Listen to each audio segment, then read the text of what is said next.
దేశంలో ప్రజలందరికీ కూడా అత్యంత ఇష్టమైన నేత ఎవరు అంటే గాంధీజీ. తాను మహాత్మా అనే పేరు తెచ్చుకొని అందరికీ కూడా బాపు అయినారు.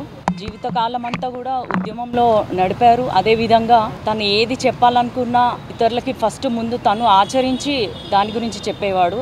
అదేవిధంగా మన దేశానికే కాదు వేరే దేశాలకు కూడా గాంధీ మార్గదర్శకులు. ఆయన పోరాట స్ఫూర్తితోటే వేరే దేశాలలో కూడా స్వాతంత్రం కోసం పోరాటం చేసినారు. అహింసను, సత్యాగ్రహము, తర్వాత సత్యమే పలకాలి అన్న విషయాలతోటి ముందుకెళ్ళినారు.